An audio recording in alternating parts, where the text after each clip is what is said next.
मिल रहा है। लेकिन अब हम वहाँ पहुँचे हैं फिर से एक प्रोटेस्ट में, जहाँ पर घोषित शिक्षक महासंघ की तरफ से प्रोटेस्ट किया जा रहा है। आपको बता दूं कि यहाँ पर यहाँ इन लोगों का कहना है, शिक्षकों का कहना है कि जहाँ उन्हें 20 से 40% वेतन दिया जा रहा है, लेकिन इन शिक्षकों को वो भी नहीं दिया जा रहा है। यानी कि ये शिक्षक फ्री में बच्चों को अभी तक 20 सालों से पढ़ाते आ रहे हैं। तो चलिए इनसे बातचीत करते हैं और जानते हैं कि इनकी क्या मांगे हैं और यहाँ पर किस मांग को लेकर प्रोटेस्ट कर रहे हैं। आपका नाम? मैडम, मैं कुमारी सुलता गयाली, मैं गढ़चिरौली से आई हूँ। हम पूरे 20 साल से यहाँ पर बिना अनुदानित में काम कर रहे हैं। हमारी सरकार एक भी पगार नहीं देती है। इसलिए 2 फरवरी 2022 को हमारी जिसमें अघोषित की जो फाइल है वो मंत्रालय में आकर पड़ी है और सरकार उस पर विचार करने के लिए तैयार नहीं है और सरकार पूरी तरह से उदासीन है। इसीलिए हमें पूरे महाराष्ट्र भर से सारे अघोषित शिक्षक आज हमें मैदान पर उतरना पड़ा है। आपने जो हमारा पगार शुरू होने के लिए, तो सरकार किसी भी तरह से पॉजिटिव नहीं है, पूरी तरह से सरकार उदासीन है और वो हमें कोई भी पॉजिटिव ऐसा कुछ बता रही नहीं है। और हम जब तक हमें न्याय नहीं मिलेगा तब तक हम इस आज़ाद मैदान को छोड़ेंगे नहीं। ये हमारा फाइनल एंड आखिरी हमारा ये डिसीजन है। आपका कहना है कि 20 साल से आपको वेतन नहीं दिया जा रहा है सरकार की तरफ से, लेकिन 20 साल में तो कई बार सरकार की उलटफेर हुई है। तो अब जो सरकार आई है उनके पास आप कितनी बारी गए हैं अपनी मांग लेकर? मैडम, हम 1 महीने के पहले मुख्यमंत्री साहब से मिले और मुख्यमंत्री साहब ने बोला कि शालेय शिक्षण विभाग का सब्जेक्ट है।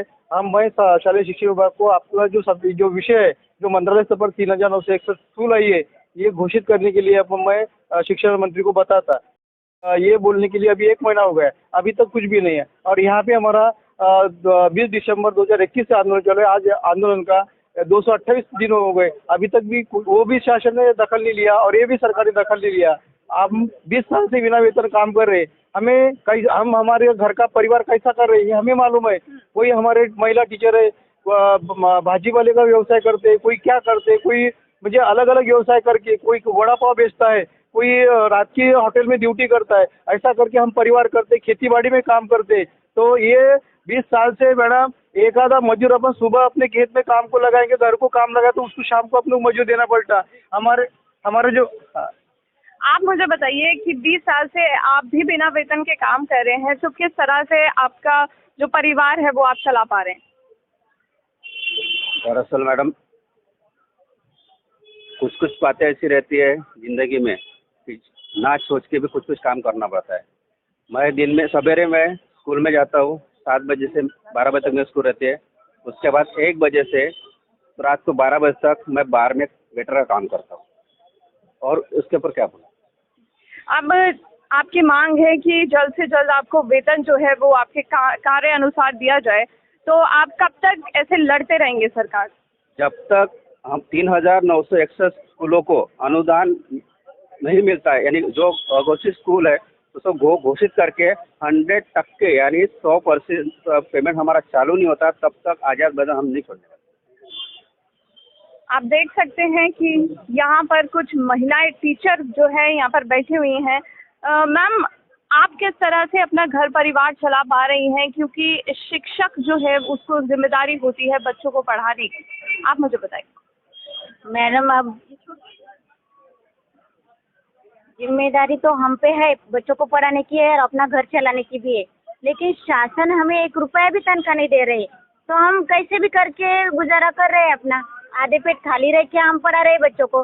शासन का इतना निधि बचाया है हमने, तो शासन को भी समझना चाहिए ना कि ये टीचर लोगों ने 20 साल से 1 रुपया भी तनख्वाह न लेते हुए हमारा करोड़ों अरबों रुपए तनख्वाह के स्वरूप में बचाया है जो निधि था। तो इनके जो मांगे है वो अभी पूरी करनी चाहिए शासन को। तो शासन करते नहीं तो हमारे बच्चों की स्कूल की फीस नहीं भर पाते। मैडम, मेरा बच्चा अभी 12वीं क्लास में है। 3 दिन से वो ट्यूशन क्लास में नहीं गया, 3 दिन से स्कूल नहीं गया क्योंकि मैं फीस नहीं भर सकती। मैं 18 साल से मंगलवेढ़ा में धर्मगांव, उधर का एक गांव है, तो वहाँ पे कैलाश बाबूराव जादव विद्यालय है, वहाँ पे हम पढ़ाते हैं। और पहले हम पंढरपुर में पढ़ाते थे, अब फिर बाद में इधर हमारा स्कूल ट्रांसफ़र हो गया। अब 18 साल से हम बिन पगार काम कर रहे हैं, हमें कुछ भी पेमेंट नहीं मिलता है। और इतनी दर्द भरी हमारी कहानी है कि अगर आप सुनोगे तो सब रो पड़ोगे।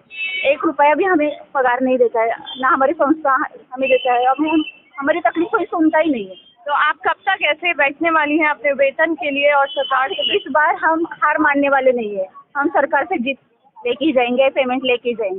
कि आपने देखा यहाँ पर महिलाएं और पुरुष दोनों शिक्षक मौजूद हैं और सरकार के खिलाफ इन्होंने मुहिम छेड़ रखी है कि सरकार जब तक लड़ेंगे जब तक इनका वेतन जो है वो इनको नहीं मिल जाता। 100% वेतन की मांग लेकर यहाँ पर आज़ाद मैदान में ये लोग बैठे हैं और इनका कहना है कि ये सरकार से आखिरी दम तक लड़ते रहेंगे। फिलहाल के लिए इतना ही। देश और दुनिया की तमाम खबरों से जुड़े रहने के लिए आप देखते रहिए अमन।